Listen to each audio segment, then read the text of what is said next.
গ্রামের মেঠোপথে পা দিতেই মনে হলো আজ যেন আমাবস্যা। আকাশে একটিও তারার দেখা নেই। রাতে বিজলি চমকানিতে বোঝা যাচ্ছে যে অনেকটাই মেঘ জমে আছে। একটু পরেই বৃষ্টি শুরু হবে ঝমঝম করে। আশেপাশ দেখে মনে হচ্ছে পরিবেশ যেন আজ ক্ষিপ্ত হয়ে আছে।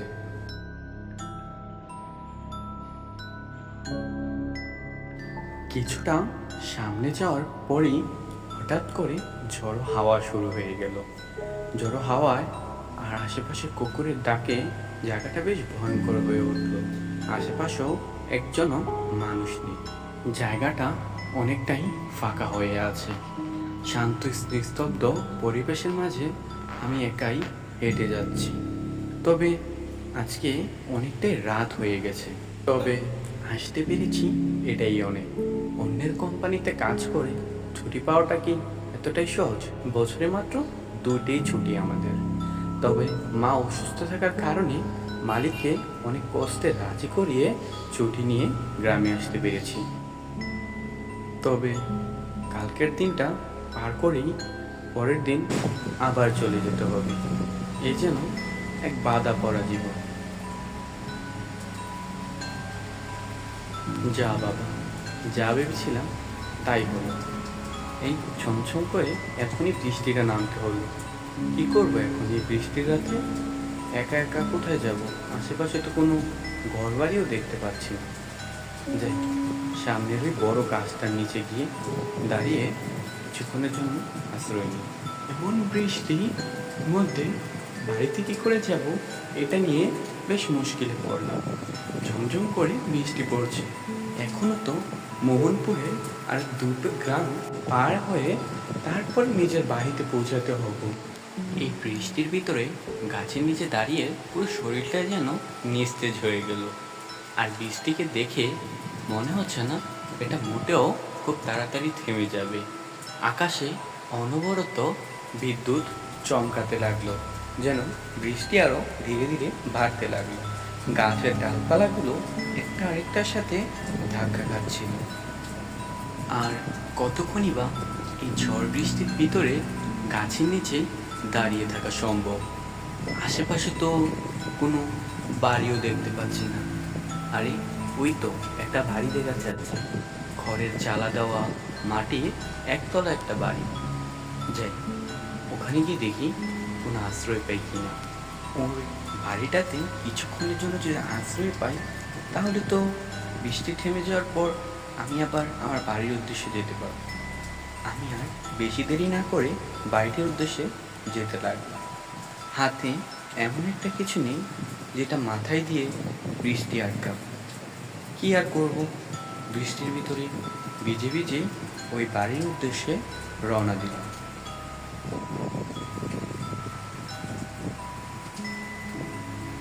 কিছুক্ষণ হাঁটার পরেই বাড়িটার সামনে এসে পৌঁছে গেলাম আমি। ভেতরে অনেকটা ইতস্তত বোধ করছিলাম।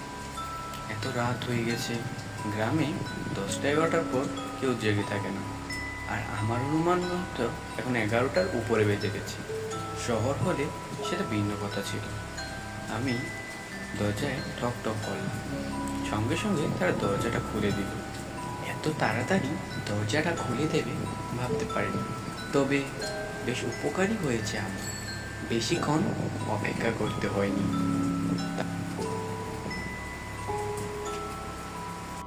কে চাই? এত রাতে কেন এসেছে এখানে? না না, আমি রফিক। খুব বিপদে পড়ে এই বৃষ্টির রাতে আপনাদের দরজায় ঠক ঠক করলাম।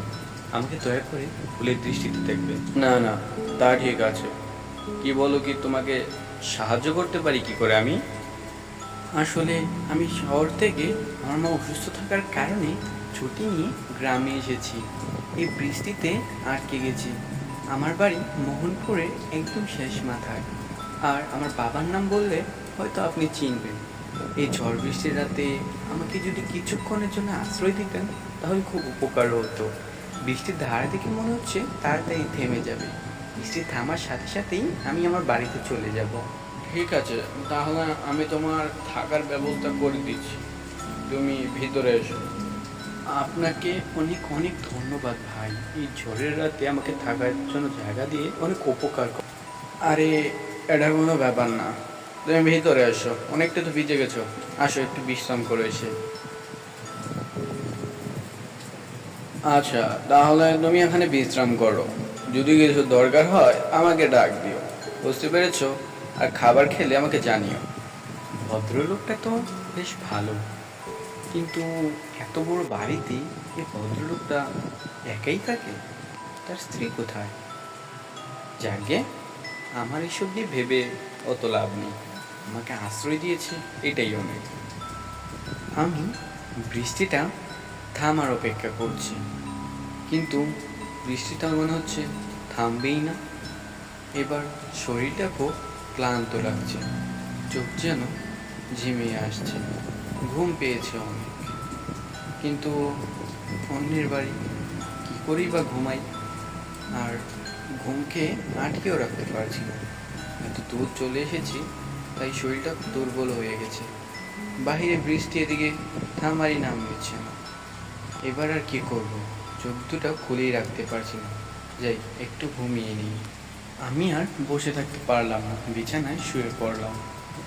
চোখগুলো যেন ঘুমে আচ্ছন্ন হয়ে আসছে, শোয়ার সাথে সাথেই গভীর ঘুমে ভিতরে তলিয়ে গেলাম। আমি ঘুমিয়ে গেলাম কখন নিজেও টের পেলাম না। হঠাৎ করে ঘুম থেকে উঠে পড়লাম, আশেপাশে কিসের আওয়াজ হচ্ছে। আরে ওই রুম থেকে মহিলার আওয়াজ আসছে। আমি অনেকটা অবাক হয়ে গেলাম, এত রাতে কে চেঁচামেচি করছে, আর মনে হচ্ছে ওটা ওনার স্ত্রী চেঁচামেচি করছে। আমি অনেকটা কৌতূহল হয়ে গেলাম, আমি আর শুয়ে থাকতে পারলাম না, উঠে তাদের রুমের দিকে ধীরে ধীরে যেতে লাগলাম। গিয়ে জানালার সামনে আস্তে আস্তে দাঁড়িয়ে পড়লাম। আমি ধীরে ধীরে জানালাটা খুলতেই দেখতে পেলাম, ধীরে ধীরে জানালাটি খুলতেই যা দেখলাম তা দেখে আমি অনেকটাই ভয় পেয়ে গেলাম। নিজের চোখে বিশ্বাসই করতে পারছি না।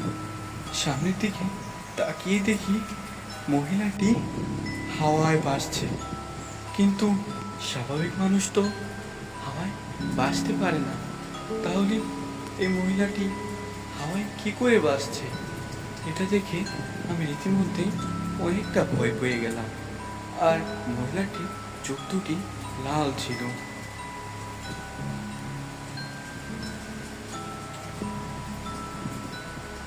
এই দৃশ্য দেখে ভয়ে হাত পা কাঁপছিল আমার, আমি নিজের চোখে বিশ্বাসই করতে পারলাম না। হঠাৎ করে মেয়েটি কর্কশ কণ্ঠে বলে উঠল, কেন মেরেছিলি আমায়? বল, কেন মেরেছিলি? শুধুমাত্র তোর জন্য, তোর জন্য আমার সন্তান এই পৃথিবীর আলো দেখতে পায়নি। কেন, কেন মেরেছিলি আমাদের দুজনকে? বল, এক্ষুনি বল। কিছু করিনি, আমাকে ছেড়ে দাও, আমি কিছু করিনি। সেদিন তুই আমাকে ছেড়েছিলি, আমি আজ একবার যেহেতু এসেছি তোকে সাথে নিয়ে যাব। আহা হা হা,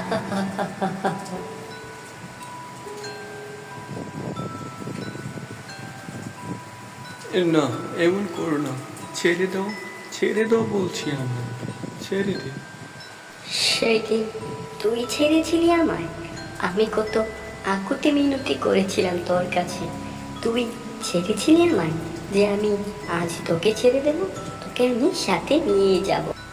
তোকে কত ভালো করে বলছি, ছেড়ে দে, আমায় পিশাচিনি, চলে যায় এখান থেকে, নয়তো তোকে আমি ছাড়বো না, যা পিশাচিনি। তুই আমার আর কোনো ক্ষতিই করতে পারবি না, যা করার তা তো আগে করে দিয়েছিস। এই কথা বলে মহিলাটি পুরুষটির গলায় চিপ দিয়ে ধরল। এই দৃশ্য দেখে আমি দাঁড়াতে না পেরে তাদের ঘরের ভিতরে চলে গেলাম। ছেড়ে দাও, ছেড়ে দাও বলছি, কেন ধরে রেখেছো এভাবে? কে রে তুই? তোর কথা শুনে আমি ছেড়ে দেব? বাঁচতে ছেলে, পালা এখান থেকে, পালা এক্ষুনি। ছেড়ে দাও ওকে, ছেড়ে দাও বলছি। ওকে ছাড়িয়ে নেওয়ার তোর অনেক শখ, তাই না? আয়, ওর জায়গায় তোর মাথাটা দে। কি বলছো তুমি? তুমি কি পাগল হয়ে গেছো? আর কে তুমি? এখানে এরকম ভাবে কি করছো? আমার কথা শুনে সে লোকটিকে ছেড়ে দিল, আর তার রূপ সঙ্গে সঙ্গে বদলে গেল। চোখ থেকে রক্ত পড়ছে, গলায় হাতে রক্তের দাগ। এই দৃশ্য দেখে আমি ভয়ে থরথর করে কাঁপতে লাগলাম। আমি হলাম রূপা বেগম। আমি এই লোকটির স্ত্রী। আমার এই অবস্থার জন্য এই লোকটি দায়ী, শুধুমাত্র এই লোকটি। কেন? কি করেছি এই লোকটি আপনার সাথে? এমনই এমনই এক রাতে আমাকে এই লোকটি মেরে ফেলে। আমি গর্ভবতী ছিলাম। সে কবিরাজের কাছ থেকে জানতে পারে আমার গর্ভে কন্যা সন্তান, কিন্তু তার চাহিদা ছিল পুত্র সন্তানের। সে আমাকে ধাক্কা মেরে নিচে ফেলে দেয়।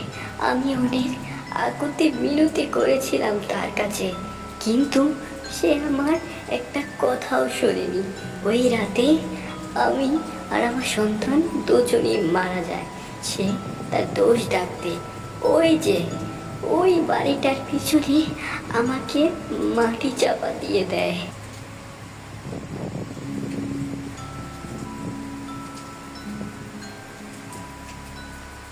আমার মা বাবা কেউ ছিল না, শুধু ভাই আর ভাইয়ের বউ ছিল। তারা আমার খোঁজ করতে এই লোকটির কাছে এসেছিল, কিন্তু ও বলেছে আমি নাকি পালিয়ে গেছি। তারাও আর কোনো খোঁজ নেয় না। আজকে যখন একবার এসেছি, এই লোকটিকে আমি মেরেই ফেলব। না, তুমি এই কাজ করতে পারো না। ওকে আমি পুলিশের হাতে দেব। এর যা শাস্তি দেওয়া তা পুলিশই একে দেবে। আমার কথাটি শোনার পর মেয়েটি যেন স্বস্তি পায় এবং সে সেখান থেকে চলে যায়। আমি অবাক দৃষ্টিতে তার চলে যাওয়ার দিকে তাকিয়ে রইলাম। পরের দিন তাকে পুলিশের হাতে দিয়ে দিলাম। আর আজও কি আমাদের সমাজে মেয়েদের বোঝা মনে করে?